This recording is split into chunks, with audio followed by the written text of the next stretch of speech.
Welcome back to my little space at the bottom of the garden, my studio. It's a little bit dark in here today, so it's been raining heavy in Wales, and I'm probably not in the best of colours in black.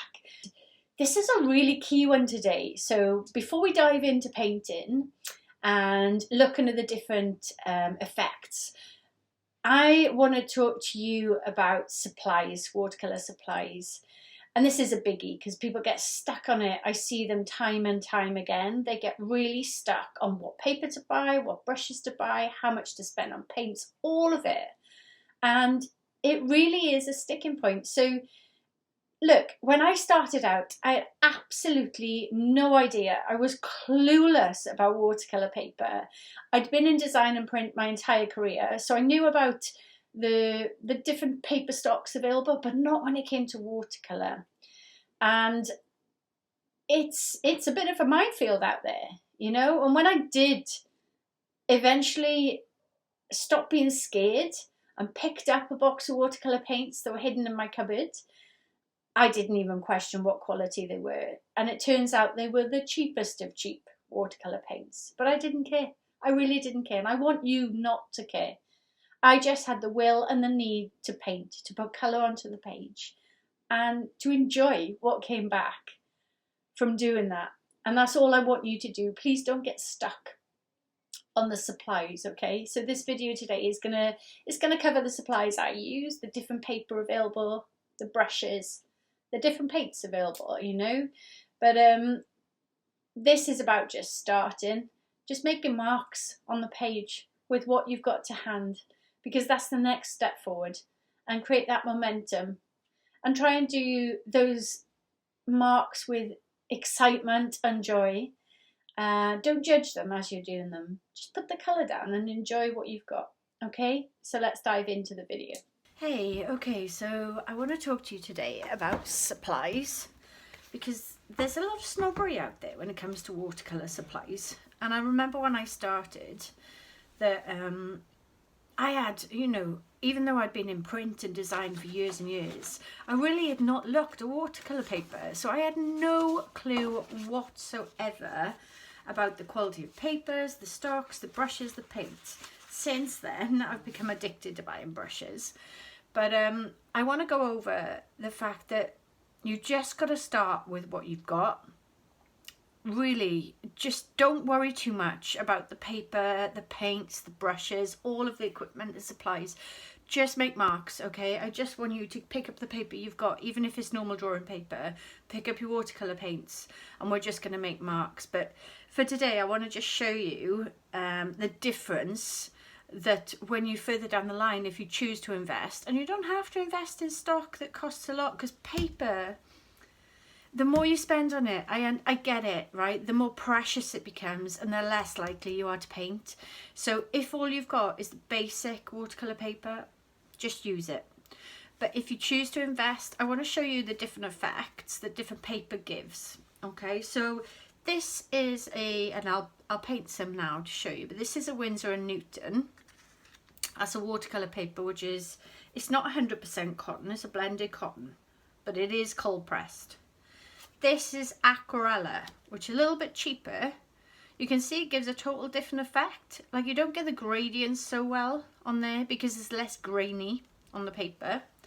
And this is Arches. Now this is the most expensive paper. I tend to use it only for finished pieces. It's 100% cotton and it's cold pressed, but it is quite pricey. That's about, I think that was £21 for 12 sheets. So it is quite pricey, but you do get the depth of the colour. Okay, so let's have a look and let's do a little bit of painting on three. So I've got Arches, Winsor & Newton, Aquarella. So let's do and we'll talk about paints and brushes in a little bit. But first I want to talk about the quality of the paint when it goes on the paper. So I've got a lovely deep turquoise here. And I'm going to get some water in with it.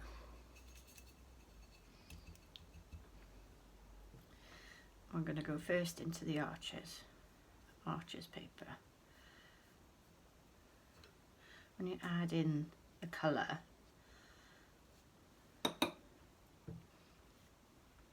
you can see the effect you get. It's quite bold. So if I add in a lot of water here, when it runs in, look.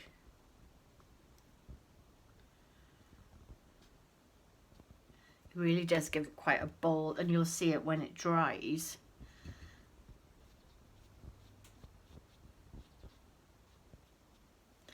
It gives it a really strong gradient.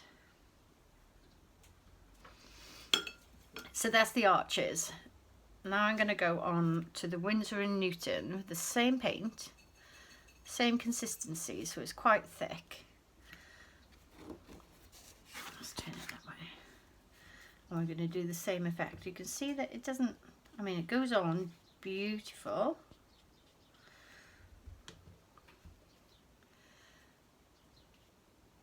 And you can get the depth.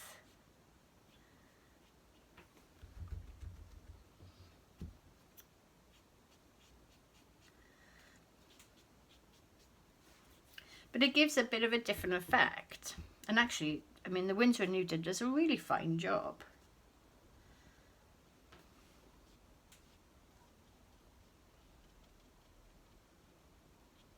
If you go back in with your deeper layer, where you're going to put the shadows,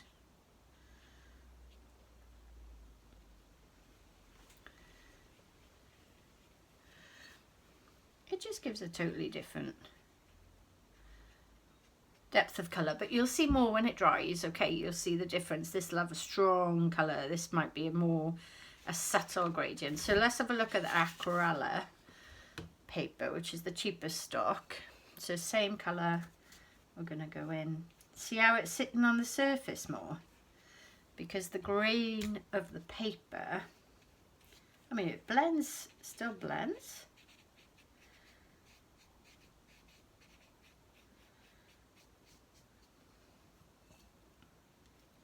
And you can still go in with the darker shades with your second layer.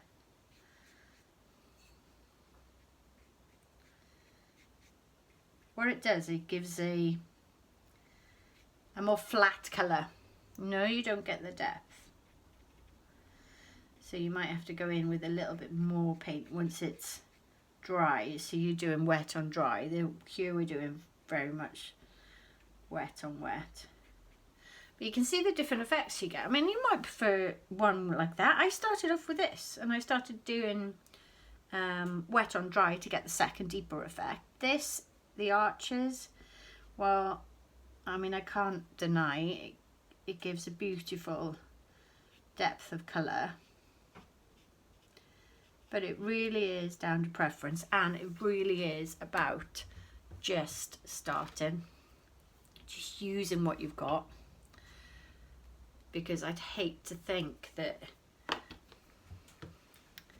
the quality of the paper or what you're using stops you painting altogether. I really would. It's not about just about the supplies. It really isn't.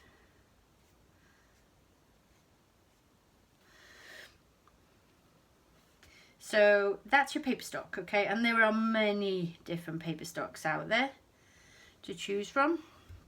Not just these three, there are absolutely tons. Don't get lost with it. Pick one, see if you like the effect. Paint, okay? So let's talk about brushes. And even though I'm addicted to brushes these days, I tend to stick to a few main ones. I tend to use this one, which is a Skoda, and it's a size 16. It's got a beautiful tapered end, so it's lovely for just doing leaves.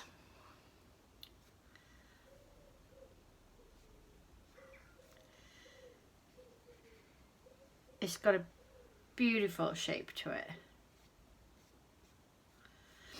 And I also adore using a round brush, which is a size 6. Gives a totally different kind of shape to it, but you can do nice long leaves like that, see? Beautiful taper at the end. Or it's really good for doing round leaves like this.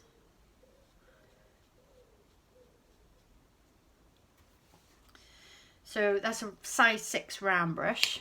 This one is one of my beautiful brushes. I love this one, Princeton size 8. It's a filbert brush, and it also gives a really nice effect and shape for just little filler marks like that, or for doing long leaves. So down, press, up, down, press, up. It's a really nice brush to use for filling in little flowers, little marks, foliage. It just works really nice, especially if you just do a little curve to it, you know. It's got a lovely shape to it, that brush has. And then I'll sometimes use a detail brush, which is, I think this was from a craft store, I really do. It was not an expensive brush. It's a size 4 round, and it's really good for doing little twigs, branches, dabbing down to get the effect of foliage like that. I mean, it's beautiful. Go back in with dark in the middle. So that's the brushes, and let's have a quick conversation about paints. I started off with the Winsor & Newton Cotman range. They are great.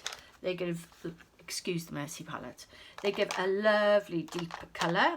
I have also tried the Van Gogh range, but I gotta say, I love the colour of these paints, but my gosh, they get messy around the top, and that's not just me, I'm a messy painter, but they get clogged up around the tubes, so you've got to kind of prise the top off sometimes, but they're a great colour.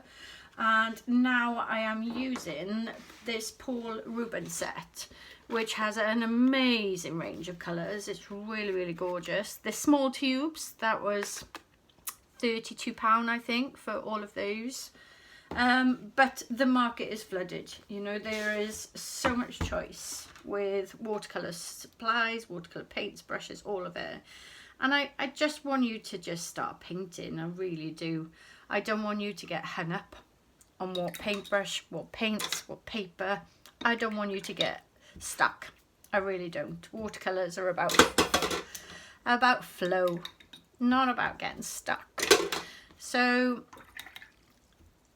all I can say, really, and the most important message from this, even if you've tuned in and you're looking to find out, you know, about different supplies and the effects they give, the most important message I can give is just paint with what you got.